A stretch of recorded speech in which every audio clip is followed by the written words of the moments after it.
So the first Hachaim on the Parsha talks about the fact that Yaakov is sometimes called Yisrael and sometimes called Yaakov. And it seems to fluctuate.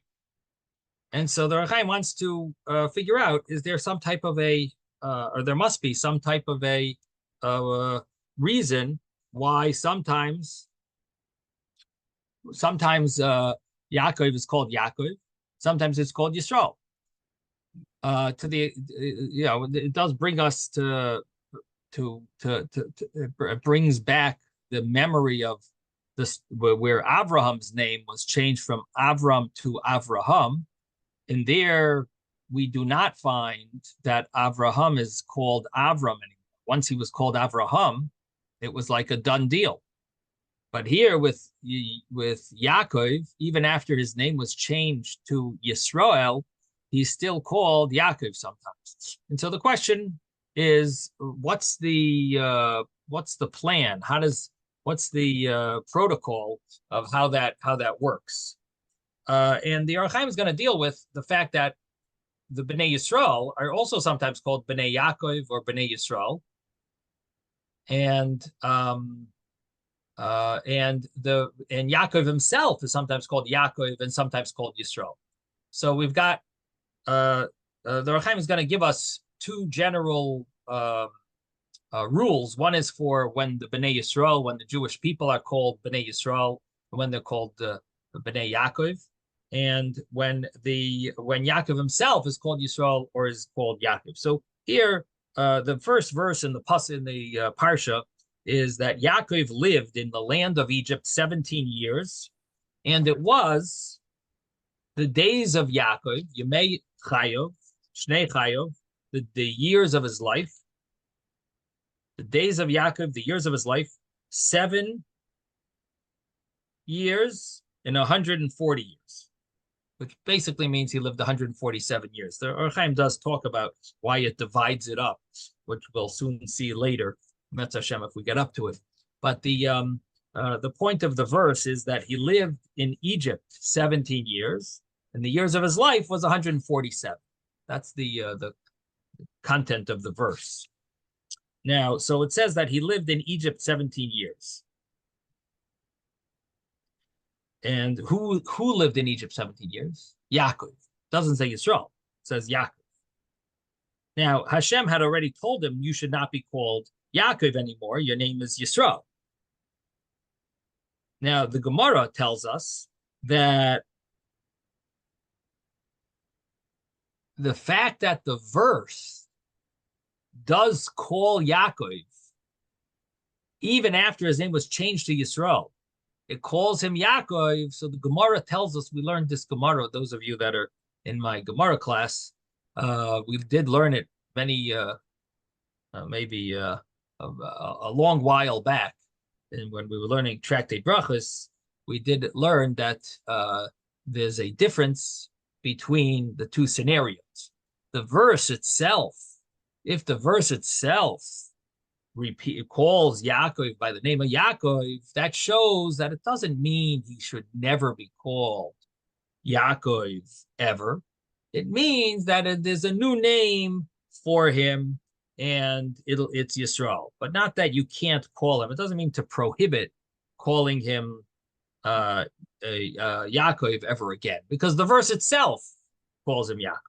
With Avram, it's actually a prohibition to call him Avram, because the verse never calls Avram anymore. It always has that extra hey, extra H. And therefore, the Gemara says that there's a difference. Now, the Hachaim understands that the Gemara says this, but he says, but what's the reason? So why is that? Why does the Torah continue to call Yaakov Yaakov? So he says that I've mentioned in the portion of Vayishlach where you have this verse about Yaakov's name being changed, that Yaakov's soul was really the soul of Yaakov. That was his soul. In other words, the name is connected to his soul. And the soul that he has is a soul that's name is Yaakov. And he talks about this where Hashem makes names, that there's a concept of a person's name being connected to their soul, and being that this soul of Yaakov was still be'iboy in its vibrancy, in its full life, in its blossoming. So therefore, you can't remove that name. Rather, what it means is he's gotten a second name, and his name is Yisroel. Additionally, I mean, his name is not only Yaakov; it's going to be also Yisroel. And he says, why is that? Why sometimes does his name switch? So what Hachaim so far has told us is that the name of a person is very connected to their soul. And he says, so why sometimes does it switch? So he says that when we talk about Klal Yisrael, we sometimes use the name Yaakov, sometimes Yisrael, and that has to do with if the Jewish people are serving Hashem, then they get the name Yisrael. If they are doing the opposite, meaning they're not serving Hashem, chas v'shalom, then they get called Yaakov. And this is hinted to in the Zohar, and this is a common understanding, I must say. This is not really an insight of the Hachaim. It's a well-known insight. People, when you learn Navi, you often come across this. It mentions Yaakov sometimes, it mentions Yisrael, and generally that's the term Yaakov and Yisrael. So it fluctuates because it depends on if the Jewish people are serving Hashem or not, and meaning that they're at the high level or at the low level. And in the Zohar, it explains it a little more, where it talks about Yisroel comes from the name. It's also brought in Hasidic writings as well. This concept that that Yisroel is lashon shrara, which is dominance and ruling, and which means that the Jewish people's mitzvahs, the Jewish people, their soul is their holiness is dominant, and Yaakov symbolizes struggle, and so being that the Jewish people are serving Hashem, it's called Yisrael, and when they're declining in their spiritual service to Hashem, they're called Yaakov. So there we understand it. But this explanation doesn't fit, the Or HaChaim says, to say why in the stories with Yaakov, why sometimes his name. Because if you want to talk about Klal Yisrael, the Jewish people, then we understand why sometimes they're called Yisrael, sometimes they're called Yaakov. And really what it's referring to is throughout the Tanakh, all throughout the books of the prophets, you sometimes see Jewish people are called Yaakov, sometimes they're called Yisrael, and that we understand the reason for it. But what about in the story of Yaakov himself, in the Chumash, where we're talking about Yaakov himself? Sometimes he's called Yaakov, sometimes he's called Yisrael. So here you can't say this explanation. Why not? Maybe it's talking about sometimes Yaakov was doing the right thing, sometimes the wrong thing. You can't say that about Yaakov, Or HaChaim says, because Yashar Pa'oloi B'tmidus. Yaakov was always serving Hashem constantly, properly, right, upright in an upright way. And therefore, you cannot say this explanation for the name of Yaakov and the name Yisrael. So what the Or HaChaim is really getting at is, if you look at the second word in the Parsha, it says Yaakov lived. Why doesn't it say Yisrael lived? So he says that Yaakov was given this extra level of spirituality, which is this extra soul. The Or HaChaim calls it an Anof HaMuskal, the branch of intellectual. Muskal would sound something like intellectual, but it's understood to mean like spirituality. branch of spirituality, which Yaakov desired or tried to acquire, and he got it. He received it, which is the name Yisrael. So Yaakov gained this extra spiritual soul called Yisrael. And it's the level of Kedusha Elyoina. It's a high level of holiness. And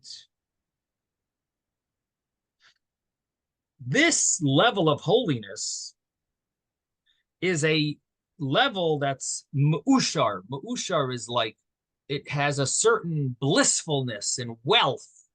It's a holiness that's it's very excited, and it's repelled by any element of sadness, worry, sadness, lowliness. It's repelled by such levels, by such ideas, such emotions.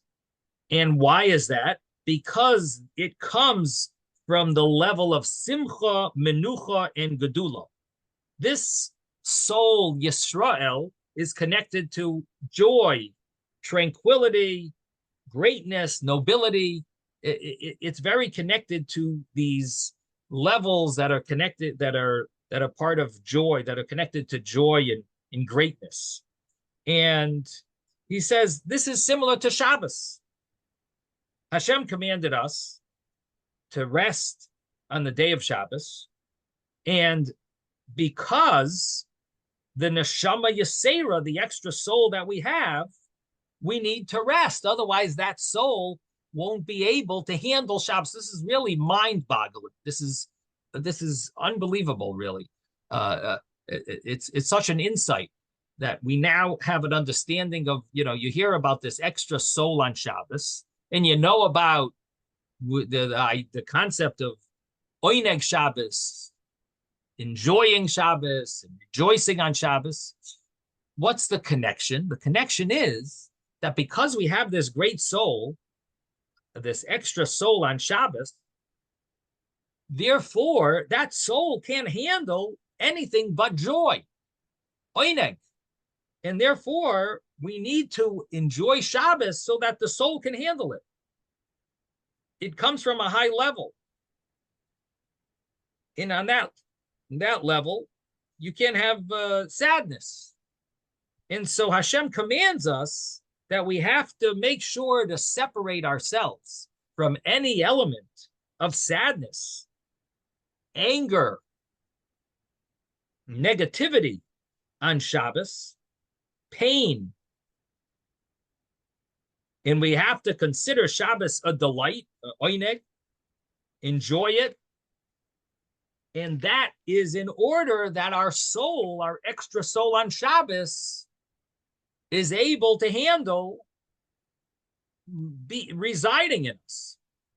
And these are the same. This is the same idea with Yaakov. He got this special Shem Elyon, this high level name, and he was given this name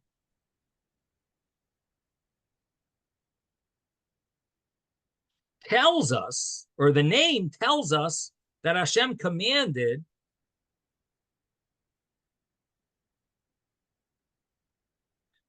a neshama elyoina, like an extra soul, an elevated soul. Hashem wants him to be with this elevated soul, meaning he's connecting a new level of the soul to his soul, and it's called Yisrael. This is what he says. Hashem Yagid, Hashem tells us, indicates that Tziva Hashem ito yas haneshama elyoina. Hashem commanded that there should be with him this neshama elyoina, another soul, and it's called Yisrael, and it's going to stay with him as long as he's not sad.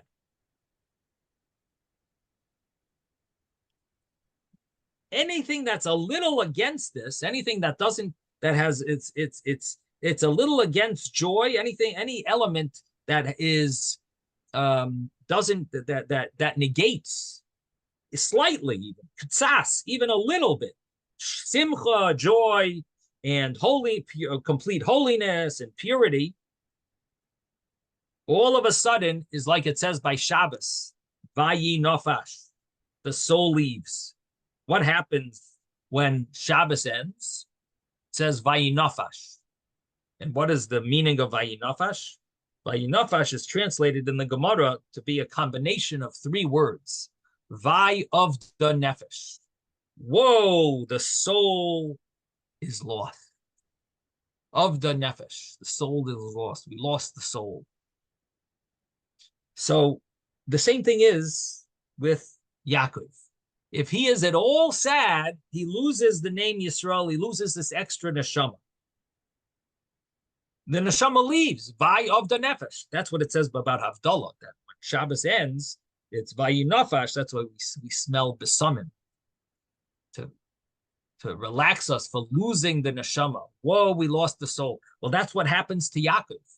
Yaakov himself, he loses that extra soul when he is at all missing, even slightly, joy and complete holiness and purity. And the Hachaim continues, and he says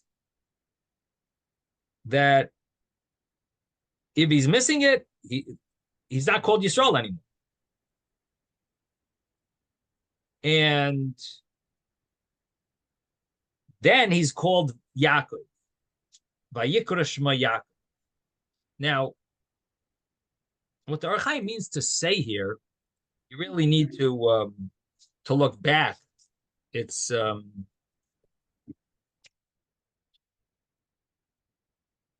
if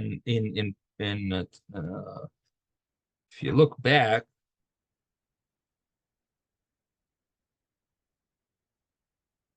the pasuk says Vayikra Shema Yaakov. His name is called Yaakov, which means that his soul is connected to the concept of Yaakov, and that's what stays with him.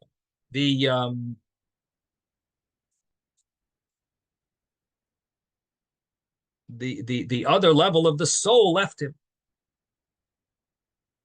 However, it will come back if he prepares himself properly to receive it.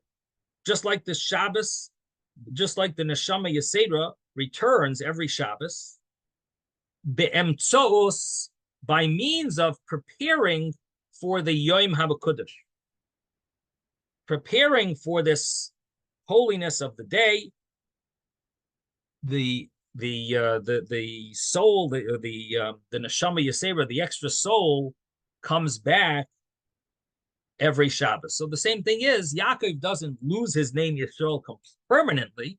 He loses it temporarily until it'll come back when he's happy, when he prepares for it. He's in a mode of happiness, purity, and holiness.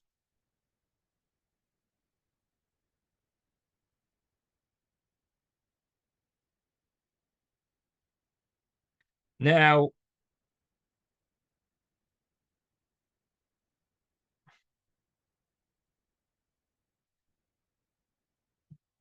we have to find the different places in the Chumash where his name is Yisroel and his name is Yaakov. And whenever it says Yaakov, it means there's some sad thing going on. He wasn't able to be happy, and therefore he loses that extra neshama called Yisroel. It's a quite interesting thing. So he goes through a number of places. I'll try to go through it fast. He says, if you look, it says, Shimcha Yaakov, your name is Yaakov, and this is in Vayishlach, Lamed, in Parak Lamed Hey. So it says, I'll just read for you what it says over there. It says in when his name is changing, it says Hashem appeared to Yaakov still in Padan Aram, and he blessed him. This is right after Devaira passed away, and Yaakov had left Lavan, and Hashem told him, "Come to Beisel." This is after the story of Dinah. So he goes. They go to Beisel, makes him his Beach.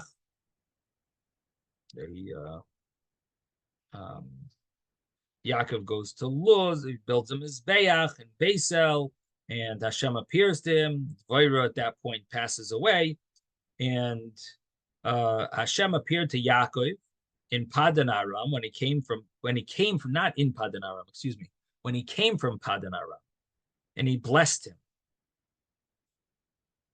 And the reason he blessed him was because of his mother had passed away. Rivka died, and Hashem told him, "Your name is Yaakov. Your name is not more called Yaakov. Rather, Yisrael will be your name." Now, why does he tell him Shimcha Yaakov? Your name is Yaakov, but don't call yourself Yaakov anymore. He has to add, your name is Yaakov. And he calls him Yisroel. And this is where Hashem changes his name to Yisroel. This is after the previous story where the angel told him that Hashem is going to change your name. This is the actual story where Hashem does make that change. Now, so what does the Hachaim say? So he says, your name is Yaakov. And what does that mean?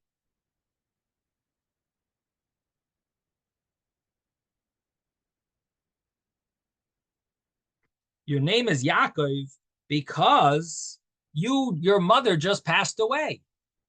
So you're in a state of mourning. And Hashem blessed him, Birkas Avelim, the blessing of mourners. And because of this, his name is Yaakov.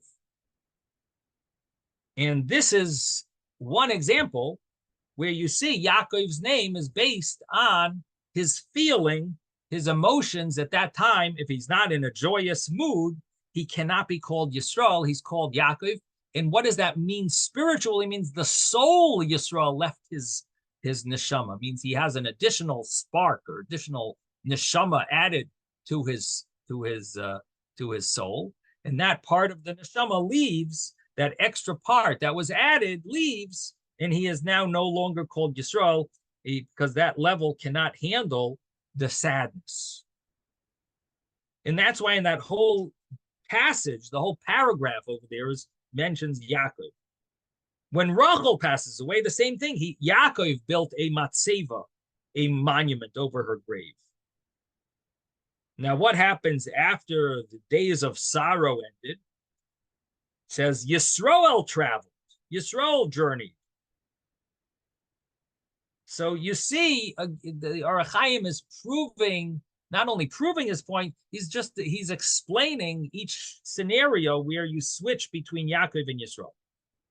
Now, there is a place where it says, Vayechi b'nei Yaakov, and the children of Yaakov were Shnei Masar, were 12. Why does it say the children of Yaakov? And the answer is because there it's talking about the children of Yaakov, that even though Yaakov's real name should have been Yisrael, nevertheless they are called the children of Yaakov because there it's talking about Reuven had just sinned by messing around with the bed of his father, which tent it should go to, and that was considered a sin. And therefore, at that point, they're called the Bnei Yaakov instead of Bnei Yisrael, even though Yaakov himself maybe would have been called Yisrael, but that is referring to the children, they're called Bnei Yaakov. Now, what is it? Now, it says Yaakov went to his father Yitzchok. Why does it say Yaakov? It should say Yisrael. And the answer is,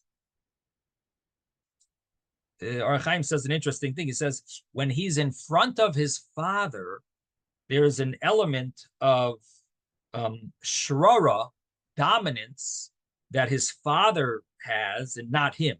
meaning he's not allowed to show that in front of his father. So because his dominance that normally Yisrael signifies, which we explained the concept of Shrara, Yisrael, from the word Shrara, that it applies and based on the Zohar, that normally was used when we talked about the children of Yaakov and the children of Yisrael. Here also, the Hachaim says that the concept Yisrael also applies with regard to Yaakov himself, that even though he was not in a state of sadness, nevertheless, he was not able to be called Yisrael because he didn't have that shrara, that dominance, because he's in front of his father, and he loses that authority and that sense of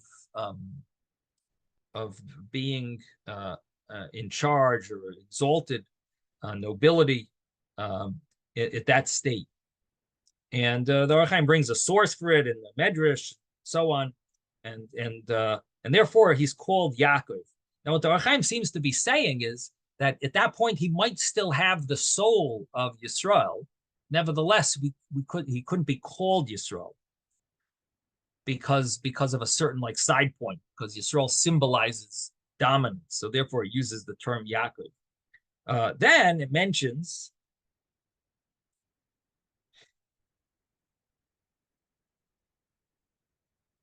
in Parshas Vayechi, Yaakov settled, Vayechi Yaakov be'eretz megurei Yovim, it says he settled in the land of his father's dwellings, in the land of Canaan.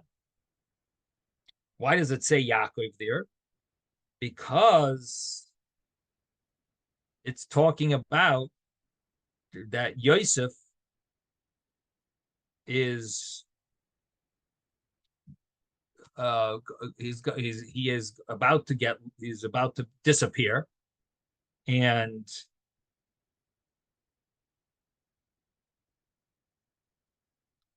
so therefore he loses the name Yisrael during during those dwellings. And I was just talking about his dwelling in Eretz Megurei Aviv, in the land of his father's dwelling. And he settled there. Now, it's interesting because at this point, the pasuk is really before Yosef's disappearance. Nevertheless,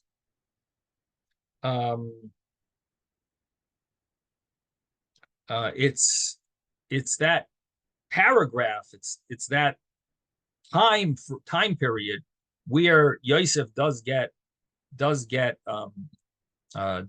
disappear, does get sold into slavery, and therefore Yaakov is not mentioned as Yaakov. He's mentioned as Yisrael. He's mentioned as Yaakov. Now, there are only a few places there where it mentions Yisrael. It talks about he loved Yosef more than all his sons, because that moment he was happy. He was delighting over his son. So therefore, he's being called Yisrael. Now, when Yosef was sold into slavery, he's almost never called Yisrael except 3 times. What are the 3 times? Those 3 times are instances where Yaakov is using dominance. Again, this concept of sometimes Yaakov's name is used because of that concept of Yisrael. It means dominance. So therefore, it could be used. When he says to his children, he says, "Why did you treat me so badly by telling the man that you had another brother?" So he's scaring them. He's using his dominance. So he uses Yisrael. And Yehuda told Yisrael Aviv, he told his father, send Benjamin with me, and he'll be safe. And then Yisrael answered him. Yisrael, their father, said to them, if it must be so, at least bring some special gift to the king. All of these cases are cases where he uses this shrara, this dominance, and where Yaakov seemingly does not have this extra soul. He's very sad, but at the same time, they're using the word Yisrael because of the dominant feature, emotion that he's expressing. Trying to make sure that they're not going to play a game with him, with Benjamin. They're going to make sure to bring him back. Now, so those are some of the examples. He says once Yosef is um, found, once they find Yosef, and Yaakov finds out about the good news that Yosef has been found. It says Vayechi ruach Yaakov, that the spirit of Yaakov, the divine spirit that departed from Yaakov, now rested upon him, and now all of a sudden it starts saying Yisrael. It starts using the term Yisrael afterwards. Vayisa Yisrael, Yisrael traveled, and Hashem told Yisrael. So all of a sudden, once he hears that Yosef is still alive, Yosef has been found, then it's so the way the Hachaim explains is the first time when it mentions Vayechi ruach Yaakov, you would think it would say ruach Yisrael. He says that's exactly what it's saying. That the ruach, the extra ruach of Yaakov that had left, that is Vayechi ruach Yaakov, that now rested upon him again. So in other words, it's the extra ruach rested on Yaakov, which now makes his name Yisrael. That's what it seems. That's what it seems that the Hachaim is how he's explaining that pasuk, that verse. Now, why is he then? It goes back and calls him Yaakov.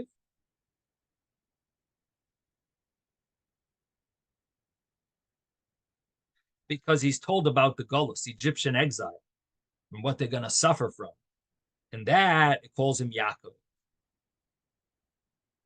And then when he sees Yosef, he's called Yisrael again. Vayal akras Yisrael aviv. Vayome Yisrael amusa hapam. And Yisrael says, now I can die. I saw your face. But then he's in Egypt. He's not called Yisrael anymore until he leaves this world.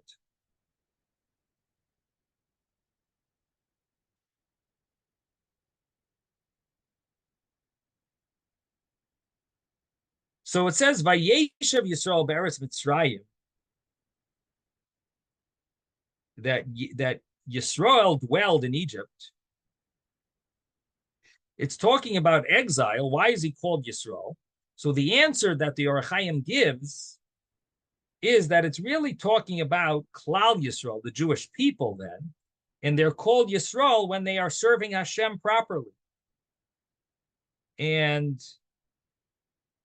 because of that, it says Vayeshev Yisrael be'eretz Mitzrayim. It's really referring to Klal Yisrael, it seems. That it's talking about Yisrael maybe, but it's referring to the general community rather than, well, maybe it means that it does refer to the entire, it refers to the entire community. Maybe it means it doesn't even refer to Yaakov himself. Vayeshev Yisrael be'eretz Mitzrayim. But that pasuk, let's just take a look at that pasuk.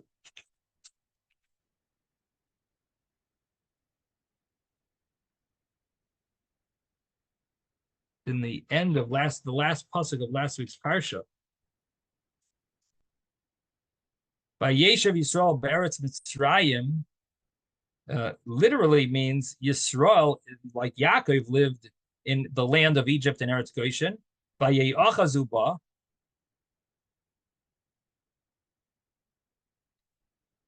and they acquired property in it.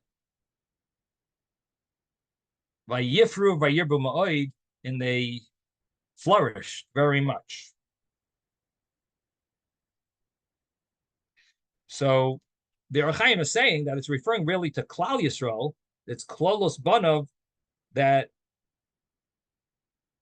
they are worthy of, they are Yisyachi Salim, Shein Yisrael, when they are Derech Yosher, when they are worthy of it, because they are acting in a path of righteousness. And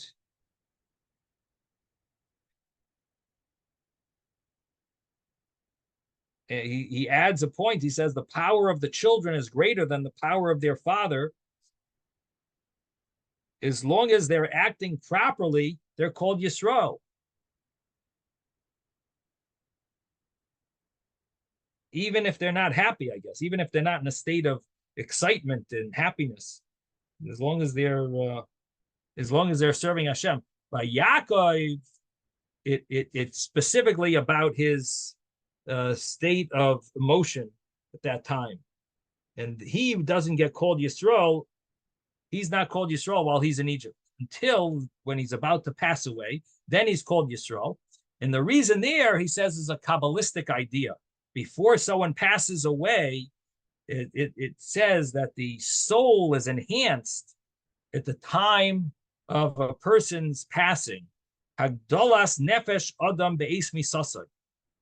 That what happens when a person passes away is that the Hachaim mentions it, based on the teaching of a Zayar, another teaching of a Zayar, that every person has a spark in their neshama for each day that they're supposed to live, and every day that they accomplish what they're supposed to that day, the neshama that night goes, that part of the spark leaves them of their neshama, and then the next day they do what's expected of them that day. And when all of the sparks finish, because they've finished all the days that they're given. So, for example, if a person is given to live 100 years, so 100 times 365 days, whatever, is he has that many sparks to his soul, and each spark is one day.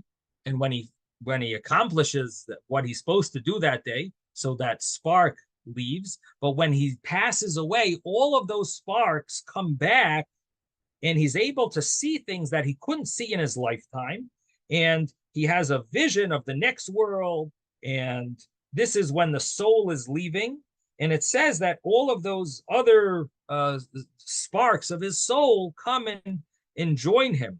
And that's the meaning of Toisef Rucham. He says that that the spirit increases, and that's that's what it means, that the soul, that before the person passes away, that somehow the all those sparks join together, and the person, and they go together with the person, and they leave.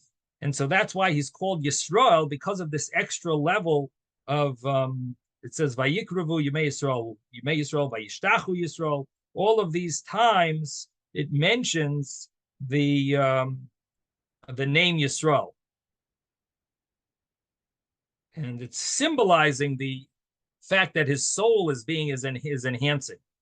And following, according to this understanding, every place where it says either Yaakov or Yisrael, there's a certain reason for it. And you'll see in the Zohar, he says that it fits with what I'm saying. And this is all derech pshat. This is a simple understanding. There's deeper meanings as well. And the person who understands Kabbalah can understand deeper. So this is the end of this little insight of the Hachaim HaKadosh, where he gives us some interesting tidbits of each time. Whenever the pasuk says Yaakov, whenever the pasuk says Yisrael, there's a reason for it. And generally, the concept that we just said was that, in general, the concept is that Yisrael symbolizes this extra neshama that Yaakov merited to have, but it can only handle him if he is in a state of joy. If he's in a state of joy, he can handle this extra neshama. If he's not in a state of joy, he can't handle it, and that level of that spark, or that part of that neshama, leaves him. It's similar to Shabbos, and Shabbos is the same thing. We have to put ourselves in the right mode before Shabbos, so that we could handle the neshama. The neshama Yisera could handle us, really, so that the neshama Yisera could handle it. And if we're not in a state of oineg, of joy, then the extra neshama leaves us. Okay, now comes the next Hachaim. Now, Hachaim is bothered here with the fact that it tells us about Yaakov's life in Egypt. How many years did he live in Egypt? Well, I mean, if you think about it, Yaakov went to Pharaoh. How old was he when he told Pharaoh? Pharaoh asked him, "How old are you?" What did he tell Pharaoh? He says, "I'm 130 years old." So we know he reached Egypt at the age of 130. And we know that and the pasuk could have just said he passed away at 147. And how many years did he live in Egypt? 17. We don't need a pasuk to tell us that. If we know he was 130, which is in the previous parshas, he told Pharaoh, I'm 130 years old. And we know that he died. All that pasuk has to say is he died at 147. We'll know that he lived in Egypt 17 years. Why did the pasuk have to spell that out? He lived 17 years in Egypt. The other question that the Hachaim asks is,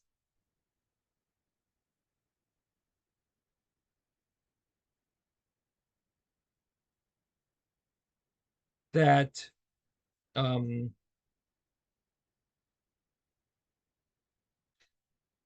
why doesn't it just say Vayechi Yemei Yaakov? It was the days of Jacob are 147.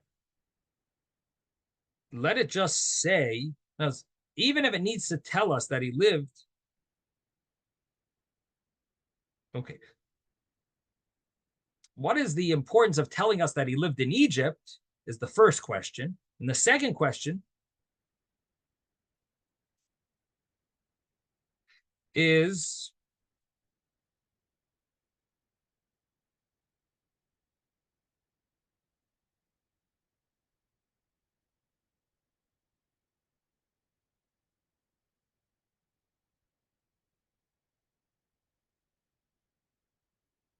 they seem like the same question. It's why does it have to tell us the amount of years that he lived in Egypt? It seems that he's dividing it into two. Like, why did it have to tell us that he lived in Egypt? What do we need him to know? We sort of know that, I guess. And why does it have to say 117 years? It could have just said that he lived 147 years, and we would know that he lived 17 years in Egypt. So, and then he says a third question: why does it have to say the years of his life? It said already, Vayechi Yemei Yaakov. Why does it say Shnei Chayov, years of his life? Doesn't have to add all these extra words.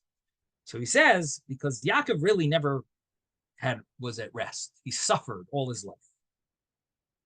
What happened when Yaakov was born? When Yaakov was born, guess what? His biggest enemy was born a few seconds before him, Esau. So he came into this world with his opponent. He started life with an enemy. The truth is, even in the stomach, in the womb, it says they were fighting. But the Hachaim mentions that when he was born, his enemy was born. And even before his enemy stopped, Yaakov suffered from Lavan. And then he had to suffer from Dinah. Dinah was raped and kidnapped. Then he lost Yosef.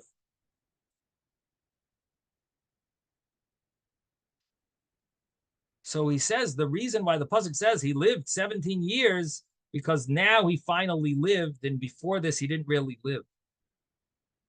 These years were tranquility, was pleasant. The previous years were not called life. And that's why it says, Vayechi Yemei Yaakov Shnei Chayov. And it was the days of Yaakov. These are the days of his real life. These are the days that he had a chayus, an enjoyment, a true living, or chayus. He was able to experience good life in the last 17 years. So the way he's explaining it is the Shnei Chayov. These are the years of Chayov, of chayus, of chiyus. These are the years where he experienced good life. And then he says, Yemei Yaakov goes also on his entire life, meaning he was 140, he lived till 147. So the pasuk, the way he's explaining it with this interpretation, he's going to soon say another interpretation, but this interpretation is that Yaakov lived in Eretz Mitzrayim 17 years. And these were his real years that he really lived. And but his life was 147. Then comes another interpretation. He says that as long as at the end of one's life he has a good life, then that makes it that the the earlier years of suffering somehow are directed towards the way he lived in the end of his life, and we look at the end of his life as the more significant part of it, and that's how we consider his life. So he says that if your final days are good, it's considered like all of your days are good. He brings a pasuk in Iyov that implies the same thing. Even though your beginning was problematic, but your end will flourish exceedingly. This is the pasuk in Iyov. Toiv achris davar mereishis davar. The end is better than the beginning. So he says this is what it means. Vayechi Yaakov be'eretz Mitzrayim, that because Yaakov lived a good life, in other words, along the same lines as the previous interpretation, but adding to it that because he lived a good life in his last 17 years, therefore, you made Yaakov Shnei Chayov, and these were the years of his true peaceful life, enjoyable life. Therefore, all the days of his life were considered living. Why? Because the final years were good. And that's why it says Vayehi, to imply, even though it says the word Vayehi, which means a lashon tsar, it means a term used for pain. So he says that even though they were in pain, nevertheless, everything is sort of transformed or looked at as good because of the end years of his life. And so that's the, I guess what the Hachaim is understanding in the pasuk is it's sort of teaching us a lesson that we don't have to worry so much about the mistakes we've made in the past. We should try to, if you end off correctly in a good way, it changes, it transforms the past. And Yaakov's past, with all the suffering that he went through, it's transformed by the fact that the last 17 years of his life were good. It actually transformed all 147 years to be considered that they were years of accomplishment and good. Now, what that means in the term of Yah, see, if you learn it that it's referring to in holiness, mistakes we've made, that sounds good. But the way the Hachaim is saying it, it's referring to Yaakov and all the suffering he went through. How does that actually relieve one from all the suffering? In other words, it's from the understanding of the actual story. He suffered for 130 years, and somehow the fact that the last 17 years were good, the Hachaim says that we have proof that means that all of his years are considered good. But what does that help to consider them as good? He suffered for 130 years. Any thoughts on this? Anyone want to try to figure? Yes, Moshe, you want to answer this question? When a person gets older, there's more chachma bina dat. There's more chachma, and there's wisdom and so forth in a person. And they have a different shechina altogether. It's not the same as when they were younger and they're struggling. It's a different. There's a different situation altogether. That's why. So you want to say that the suffering that he suffered in his early years is not, maybe it was he didn't really understand the suffering properly because of his age. As a person gets older, they understand things differently. Just like they say, a person can't understand the Zohar until he reaches a certain age. It seems like you have to really, wisdom comes with age, and it seems like from what you're saying that this seems to be the idea of what of the essence of what you're saying, the way I'm interpreting. Right.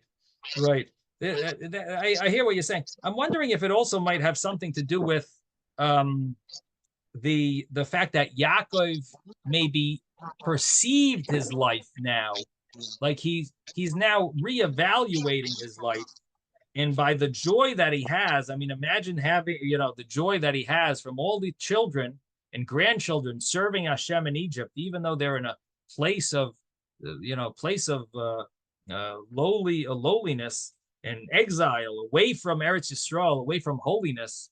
Nevertheless, they're all serving Hashem. He perceived his life now. In other words, the way his picture of his life is a very positive picture, that he sees his life in a positive way. All 147 years, he doesn't divide it and say, it's like, if a person has, it's like if the cup is half full or half empty, or do you look at it that it's, it's completely full. He sees the end. He sees the half full. The end of his life is completely full now. He's full of happiness now. So he doesn't. It's his perspective that Yaakov was able to perceive the goodness, that he was able to push aside all the negative things, that he was able to forget them, to remove them from his memory, and ultimately remove the stress. And maybe that's the message of how important it is to always concentrate on the good. I mean, Yaakov had constant negative, all one bad thing after another, but at the end of his life, at least he had things good, and he was able to remove all the negative stories by the fact that the last 17 years were the best years of his life. And this actually fits with it's interesting. The Hachaim here is basically bringing out this idea that the last 17 years of his life were the best years of his life. He is emphasizing this in both of these interpretations, that he says how the last 17 years he really had Chaim shel Shalva. These are years of tranquility and peace. So that's how and I believe the